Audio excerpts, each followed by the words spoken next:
lines and circles to explain his position.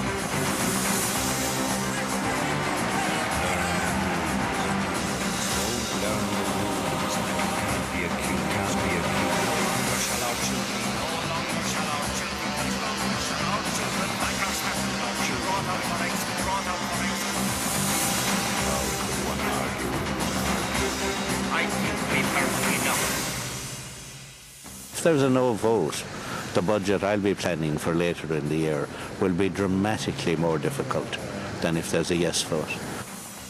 The option is open to this government to make a decision in 2013 and to apply to the FSF for rollover funding or a new programme, and that will ensure our funding into the future. We have to put growth back at the centre of the agenda without any contradiction with the need to continue and persevere in fiscal consolidation. More and more, it would seem, across Europe, people are coming to my view, and if I might say so, it would appear that the same thing is happening within the Fianna Fáil party and within the country here. Brian Hayes, Minister of State at the Department of Finance, is it possible, as was suggested there, that Ireland actually could block, even at this stage, the establishment of the European Stability Mechanism, which is one of the things that flows from the treaty, the fiscal treaty? Well, I don't know why we'd want to do that. I mean, the whole objective of the ESM is to have that certainty, that insurance policy that we all need. One of the reasons why the No campaign cannot answer the question where they will get the money from post-2013 if we can't have access to the fund is because there is assurance built into a yes vote that this money is there, that the funds are in place. And I think, as the Minister for Finance was highlighting earlier this week, a vote against this treaty would mean that we would have to put the growth rates and projections down for next year, which would have a serious impact on the budget for next year in terms of additional taxes. If you read Georgine Kerrigan in The Independent today, Brian Hayes, you would have seen him quoting Michael Noonan from last year saying, well, growth next year, 2012, is looking like 2.5%. Now, as we know, it's now at best 0.7%. So nothing can be taken as firm in this situation. Well, I think what's important is that people need to be aware of the consequences of a no vote. With a no vote, there is no certainty to funding at the end of the programme. And that, I think, would have a huge impact in terms of whether we can get out of this programme or not. I think the Minister for Finance was speaking very plainly this week, Sean, when he put the facts in front of the Irish people. There are three things you've got to do when you construct a budget. You've got to find out how much taxes you want to bring in, how much expenditure you're going to spend, and where you see the economy in terms of growth. And what is absolutely certain is that a no vote will lead to uncertainty, the less chances of investment coming into this country, all of which will ratchet down further the growth prospects for next year. Paul Murphy, where is the money going to come from if we don't sign this treaty? Certainly the money could come from the European Financial Stability Facility, which will remain open to accept applications until June 2013. And it's likely that a second bailout application will be made before then in any case. This is simply a scaremongering argument by the government, right? The real question that should be asked here is, why are we heading for a second bailout? There's a tacit admission here by the government that their policy has fundamentally failed. That's why you have a write-down in terms of growth projections. It's why unemployment is higher than was previously projected. And the point is that austerity policy has failed. If we institutionalise austerity policies, we'll be guaranteeing a second bailout and all the negative consequences that flow. How much of the gap do you and your colleagues in the Socialist Party believe could be closed by extra taxation? I think that's a discussion that will need to take place. But the key point... It's a very important discussion. Surely you should have given some thought to that before now. But the answer... Can I make the point? Right? The deficit will not be closed on the basis of extra taxation on working class people or extra cutbacks. The deficit will be closed on the basis of economic growth. Austerity contradicts the policy of economic growth. That's the fundamental point. So what we need to do is to implement policies that can create economic growth. They're precisely the policies that are made illegal under this austerity treaty, such as public investment to create jobs and so on. And that's why we need to reject this treaty and then fight for a fundamentally different economic policy. Timmy Dooley, Fianna Fáil are fully in support, well, almost fully in support of this treaty. We'll come back and talk later about the bit that isn't fully in support of it. But do you reckon that the campaign is actually in any way persuading the people, Muintir na hÉireann, so far?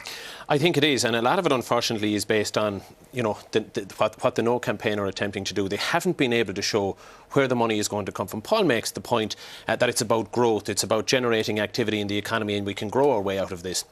But inherent in that is a necessity to get access to funding. Now, who's going to give us that funding is the fundamental question. He's not able to provide a source for the funding to meet the basic deficit. The EFSF will be remaining open till the middle of next year. But sure, in reality, the whole generation of the ESM is about taking over the ESFF. So it's a fallacy to suggest somehow that we will still have access to this. Others had indicated last week that we could get access to the IMF, and that has been blown out of the water. We have well gone beyond our... Not quite. I mean, well, we can apply, but we're so far beyond our quota. I think we're at about 1,300% of where we would have wanted to be. We're entitled to about 600% of the quotas that are set out there. So those are not an option for the kind of monies that we need to get. We need to get something in the region of about 14 billion in 2013. We're not going to be able to do that based on the kind of ideas that are coming forward here. Nobody has suggested, and I don't think Paul really believes, that you can fill that gap by taxing the super rich in this country. It's just not there. Well, some people within your campaign McLaughlin, have. Your party and others have said that Michael Noonan was scaremongering. How do you know he's not telling the truth? Well, you know, it's quite remarkable. The last time I checked the dictionary, a yes is supposed to be a positive. And we've heard nothing but extreme scaremongering from right from the start. No, but how do you know that the scaremongering isn't justified? Well, because in terms of the next two budgets, the headline figures are agreed with the Troika. So the government, you know, this is outrageous stuff. And in terms of the ESM, the government have a veto over that issue. Now, vetoes are there to protect the interests of small countries from bullying, you know, by larger states. You know, we are an equal partner in this European Union. Why can our government not make it clear, and I challenge you again tonight, Minister, to make it clear that if the Irish people vote no, you will use the power of that veto to renegotiate that clause, that blackmail clause. Now, I'm going to challenge you again. I've challenged about 6 or 7 of your colleagues. Maybe tonight, for the first time, you'll say, we will defend the interests of the Irish people and use the veto if the Irish people vote no. Yes, we do. Yes, we do. On Article 136, we'll answer the question. Answer the question. We don't have a veto. For the first time. Yes, we do. So stop telling lies. You mightn't agree with his answer, but let's hear it. Let's start telling the truth for once in this campaign. You see, Sinn Féin's whole objective is to throw all of this issue into the air again. Let's be clear.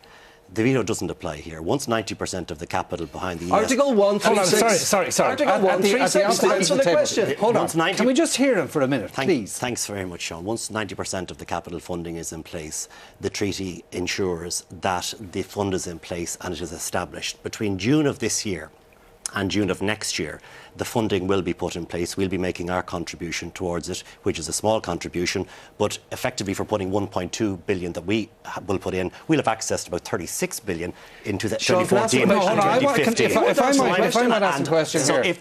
If once 90% is the threshold reached, the fund comes into existence. Maybe you might do like Paul Murphy and confine your objections to semaphores just for the moment, so people can be heard, Pádraig. Okay? Now, the judge there, Judge Feeney, who's head of the Referendum Commission, made the point that the government has decided not to exercise the veto, but that the treaty hasn't been ratified, the one in the Dáil Seanad setting up the ESM. Don't you have that leverage? No, we don't have that leverage because the government, firstly, is very confident that we are going to get a yes vote.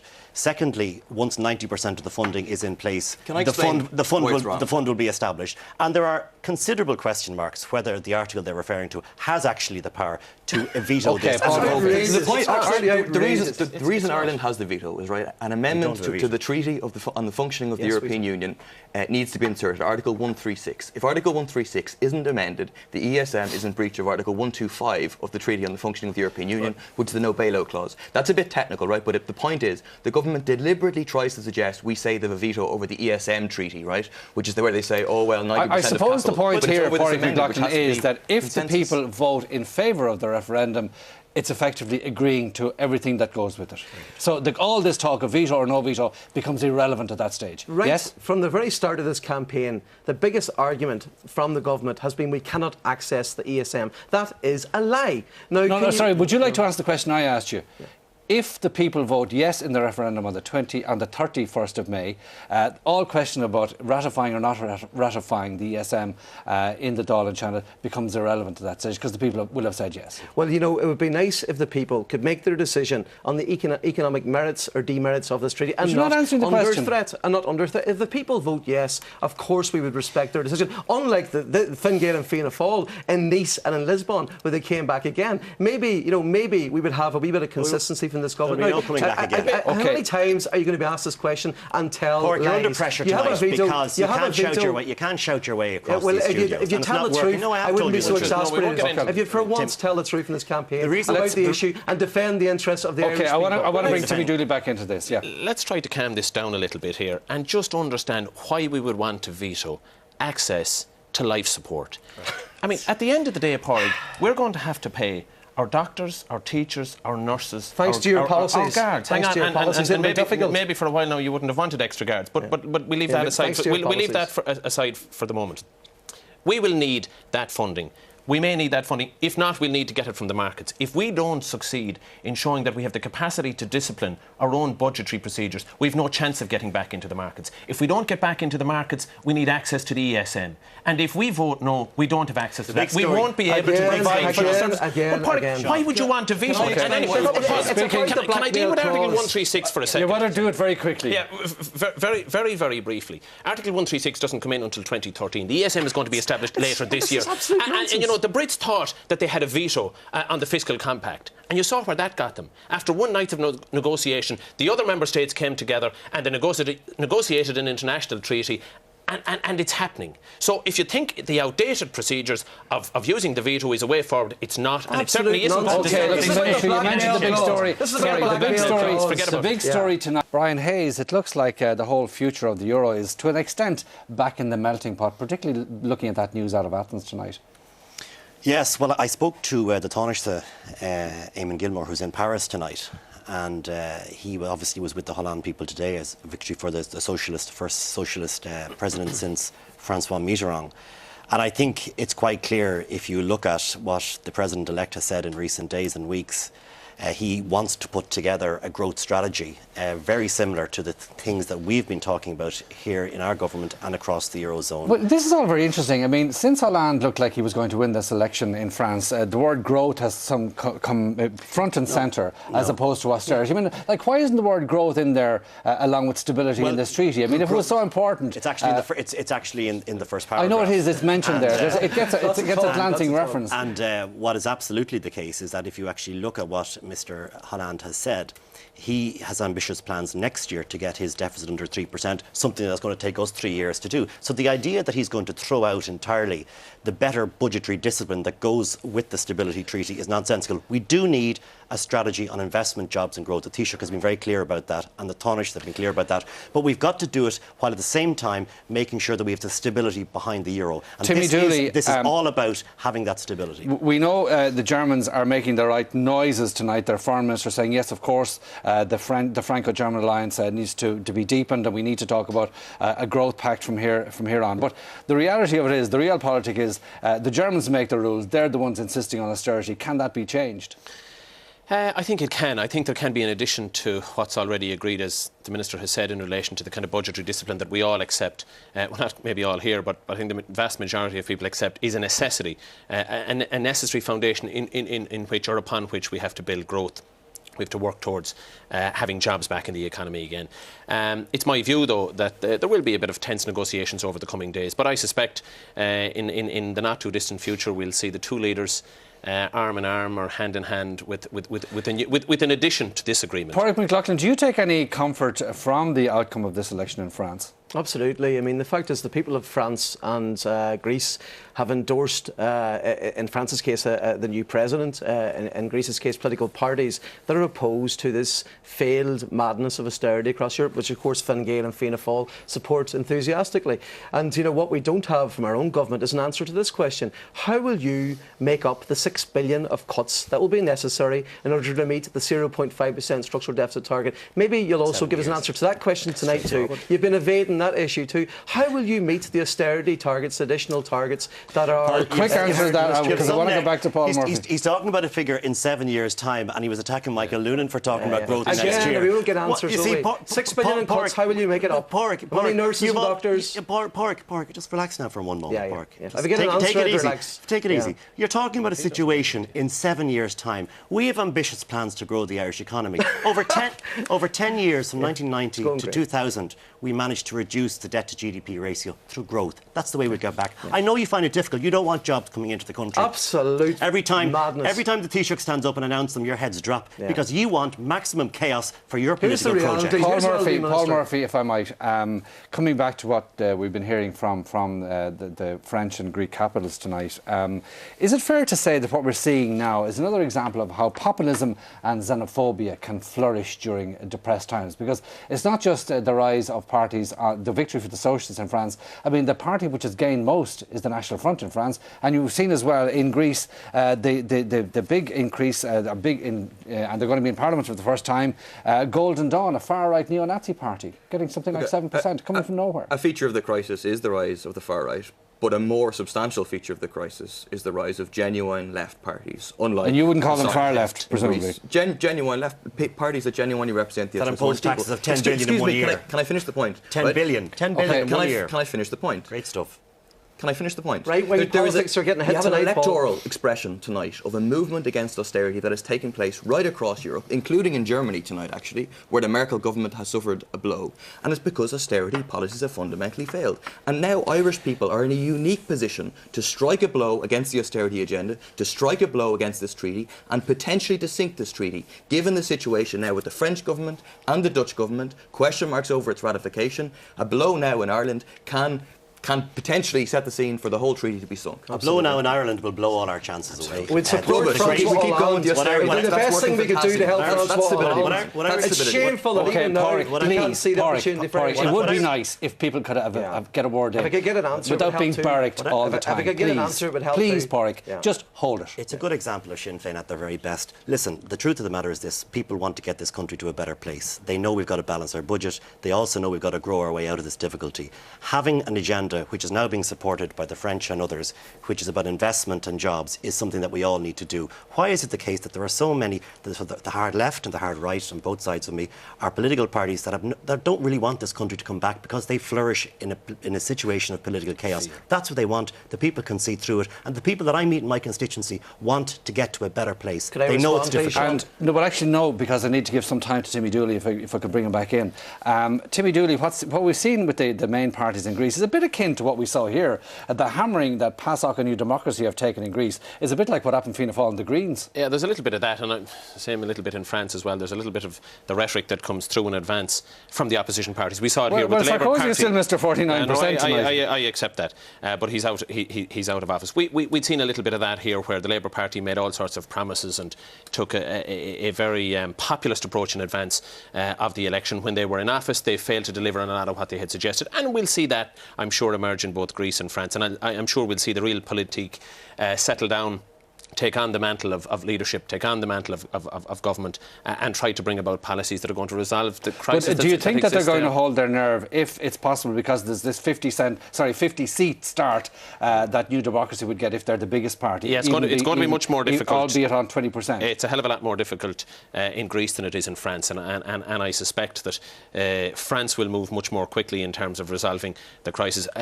Hell knows what's going to happen in Greece. I mean, there is some concern, and I've seen some of the comments from some of the German parliamentarians over the course of the last number of days, which have seek to suggest that they're again looking at cutting Greece adrift. So, there's still quite a battle there. It's not to suggest that the lads might say that the various different groupings have come together and that they're going to win out here. Germans, at the end of the day, as you say, have a very considerable Maybe the say. wise thing for us on this one, finally, Paul Murphy, would be to just sit back. Let's wait and see what happens in Greece and see how they get on, having given their very firm answer to the whole bailout and austerity.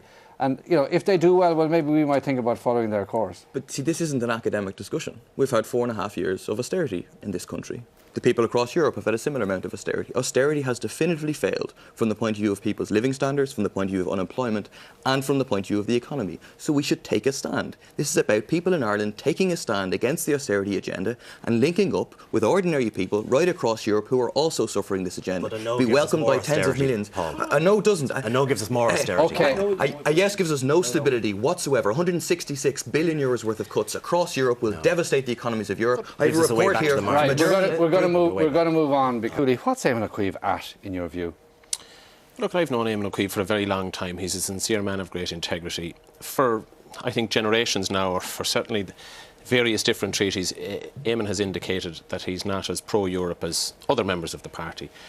He has set his face against voting on this occasion for the treaty, and that has to be respected. He's lost his deputy leadership, he has lost his frontbench position. And that's it. And I'm somewhat bemused to the extent that this continues to be. Well, yes, because issue. in this studio the weekend the other day, Micheál Martin said there would be consequences if he campaigned against it. And he has. And the fact of the matter is, well, he hasn't campaigned against it. And I know he's been in discussions with our whip about that.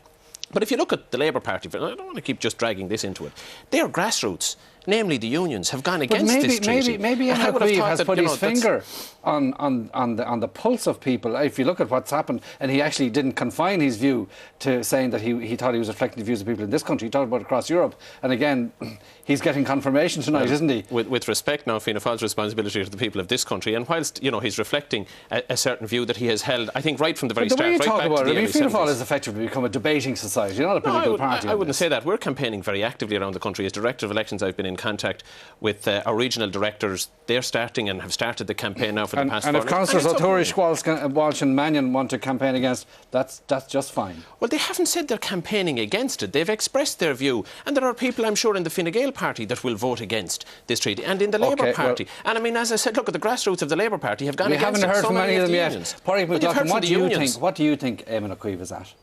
Well, I think, if I look at soundings that my own colleagues are getting around the state, it's clear that he's actually more in touch with certainly people in the rural west of Ireland than his own colleagues. And it's also clear that if you look at Micheál Martin's response to some of Eamon O'Queeve's utterances, you really get to the point where maybe Fine Gael and Fianna Fáil should come together, because there's nothing that separates them at all in terms of policy. Yeah, but Eamon O'Queeve said last week in a Connacht Tribune interview that he thought Sinn Féin would be a more natural partner in coalition than Fine Gael. So why not explore that? Well, there are certainly some people within Fianna Fáil who have a genuine Republican mindset, but they're thin on the ground these days. And well, where would you see Eamon O'Queeve as one of them? Well, I think Eamon O'Queeve has a Republican tradition, yes. But the reality is that the Fianna Fáil party left behind that many years ago. Would he be welcome? I mean, if he felt, no longer welcome in Fianna Fáil, strange as though that might seem, would there be a welcome for him in Sinn Féin? Well, we've got a strong Senator, Trevor O'Claherty, and we've got high hopes for him and the organisation, so we're okay in Galway West right now. But in terms of, Fianna Fáil and Fine Gael, maybe they should have negotiations about getting together. I mean, I'm listening to them here tonight, the parties of austerity, right-wing conservatism. You should really get it over with and form your alliance. Well, it's funny, the parties of conservatism. I mean, the British Conservative Party and UKIP take up your position in being totally opposed to this treaty. The most anti-European party in the country is Sinn Féin. And if Eamon O'Queeve... Well, answer me one question. Our policy's been endorsed by the people of France and of Greece tonight. Yeah, very good. We've had 9 referendums since 1972. How many were you in favour of? Yeah, we've been right on most occasions. How many have you been in favour of? We've been right on most occasions. Just how many? We've opposed the direction that so Europe you are the most anti-European party. I make my point. No. I think the other point here, Sean, is this. Of the European people, I think what we've got to recognise is this, Sean. There is a very substantial campaign by Fianna Fáil in relation to this campaign. I recognise that. The great majority of Fianna Fáil people are active, want this to get through because they're putting the country first. It would be easy for Fianna Fáil, I want to be honest, to take a populist vote no, the end of austerity. My goodness, that's a change in the government's tune, isn't it? It would be easy for Fianna Fáil, but they haven't chosen to do that. And I think Micheál Martin and his party should be congratulated on the stance they've taken so far in this campaign. Is that the kiss of death, Timmy Dooley? Well, we won't get into that right now, but no, I mean, we are. Brian's right. We are campaigning hard. We have always campaigned in relation. We've we would see ourselves as one of the most pro-European parties right from the start. And we're not going to take a populist view now because we're in opposition, or we're not going to appeal to a certain disenchanted group of people just in order to curry favour. We're about responsible politics, we're about being constructive in opposition, we're about holding the government to account when it needs to be, but we're also about bringing forward solutions. And we've done that since the other thing this Parliament Micheál Martin was recommenced. about last week, I think was it in Arbour Hill last Sunday, was staking your claim and stating your claim to the mantle of republicanism in a way that was very critical of Sinn Féin. I mean, there seems to be a fear on Fianna Fáil's part now on the encroachment of Sinn Féin on your natural territory. Not at all, and if you go back through the various different pollings, we lost very little to Sinn Féin on the last occasion. But we need to set the record straight. Pádraig has seemed to suggest that they're the guardians of republicanism. I would disagree with that. I would think that what Pádraig's party has been involved in, and in terms of the activities of the IRA over the last 40 years, has done more to divide. Where did your party come from? Has done more to divide. Where did your party come Let from? me finish, please. Yeah. Over the last 40 years, you have done Where more did to your party divide. come from? Your party has Where done did more your to party come divide from? this island than it has to unite it. We came What from about the Dev? What about Dev? right back to the Is he not foundation of this involved in state. any war Right now? back to the foundation of this state where we came through and we worked to unify this country. You have worked You to split it, abandoned the and people of the six counties. you're continuing You to do that. abandoned the people, poor Blaney's, you the poor pushed, Blaney's in you pushed Donegal. the six You put them out counties into further Siberia. away from unification You forced the over Blaney's your into campaign Siberia. of murder and mayhem murder, over mayhem. the past Oh, 40 very years. good, And you're very well, good. you're well Murder aware of and that, mayhem. Pádraig. And I've documentary evidence to prove it to you if you want it. I found it interesting that Micheál Martin challenged Jerry Adams to debate in recent days. This is the same Jerry he take Adams. it up? This is the same Jerry. Of course he will. This is the same be Jerry interesting. Adams that was censored by Fianna Fáil under Section 31. That was their brand of republicanism, silencing people in the six counties for speaking So out. your brand of And that- republicanism was to shoot and you Catholics abandoned- and you Protestants abandoned and the dissenter people of the alike. North You shamefully maimed and murdered abandoned- innocent You people, abandoned your Pádraig. core But Hold principles. on, Timmy Shamefully Dooley, abandoned your core just hold on, principles. sorry. Paul Murphy, I don't know where you, if you want to make any observation on that debate that's going on between Sinn Féin and Fianna Fáil at the moment, but or is that you see your own party as offering a completely different alternative to both? Because I don't think there's any love lost between yourselves and Sinn Féin either. What's happening with Eamon O'Queeve, actually, I think there's an element of political opportunism in terms of internally and externally in terms of elections, but it actually reflects a major vacuum that now exists within Irish politics and a flux within Irish politics, because the three traditional establishment parties all have exactly the same programme. They all agree with EU, IMF overlords and have signed up to the same programme. And so the big space now in Irish politics is about opposition to austerity, opposition to the bailouts that we've had so far, and fighting for a fundamentally type of society, in my opinion, a socialist society. I think that's, Eamon O'Keefe partly reflects that and an attempt to turn Fianna Fáil in that direction, because the traditional parties with working class roots have severed their roots. Fianna Fáil has done it, Labour is in the process of doing it, and so there's a massive space for the building of a mass new party of working class people, which is what the ULA is about. The second stage speeches are all great, but I think ordinary people have much more ordinary concerns right now. Like austerity. And our concern... Like your policies, I make one prediction. You won't be let out in the next 3 weeks, Pádraig, at this performance tonight, shouting down people. It doesn't work, Pádraig. We get an answer. I think that's what we've got to get back to. How do we grow our economy and provide a future for people? And that's what people are saying on the doorsteps to me. Are you not a bit surprised, though, that Fianna Fáil have come out so stridently against Sinn Féin, bearing in mind that I think it's out of 5 years at least since the Director of Elections you had at the last election, Frank Flannery, now he was hauled in on this one, but he did talk openly and favourably about Sinn Féin being a potential partner for Fine Gael in government, and why not? But I'm not surprised by Fianna Fáil's position on this. I mean, Fianna Fáil are fighting, obviously, they're coming back after their defeat at the last election. They are going to fight their ground. I do not accept the argument that there is one Republican Party. Every political party in this republic is a Republican Party. It believes in majority rule, separation of power, constitutional republic. Sinn Féin is a narrow nationalist party, and for 40 years they murdered for Ireland. Now they're lying for Ireland, and I think people see through. They're at their best. Is that when not a bit this of a partition statement on your is there. part? No, it's not. Are they not No. providing good government with the DUP in Northern Ireland? That's very interesting. In Northern Ireland, they have no difficulty signing up to austerity. They cut back budgets. They do it quite well. In the South, they have a totally different view of it. So people see through that ultimately. At the end of the day, we effectively have two Sinn Féins. A Sinn Féin in Northern Ireland, which introduced local domestic rates, which cuts capital budgets, which reduces school places.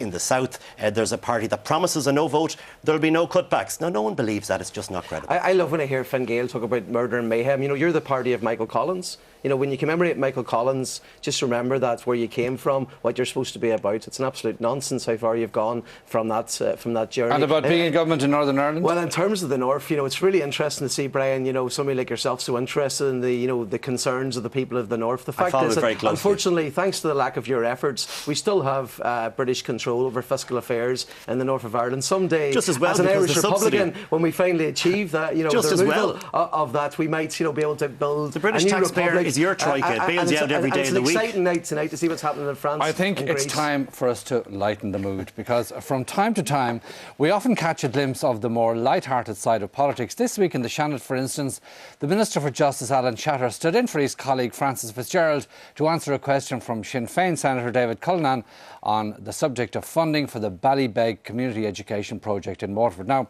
we've all had maybe one of those moments when you get a fit of the giggles. Alan Chatter did his best, and here's a flavour of what happened. In the present, sorry, I'm merely laughing, Hillock, because I have so many initials for a broad range of things in this script. NEWB is responsible for the operational management, development and direction of the SCP. As part of this work, the board is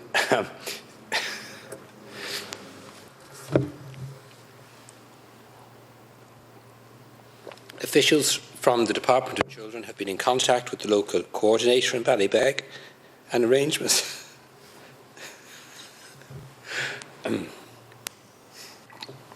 Minister, you're okay.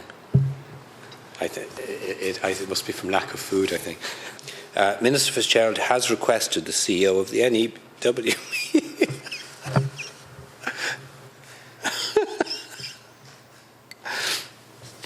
This is a serious issue, and I wouldn't like anyone to think I'm not taking it seriously. But I think if I confront another set of initials for an organisation, I'm probably going to just collapse. Alan Chatter, who'd have thought he had it in him? That's our lot for tonight from TWIP. That's The Week in Politics. Thank you for watching. We're back again next Sunday evening. Hope you can join us for that. Until then, a very good night to you. Good night.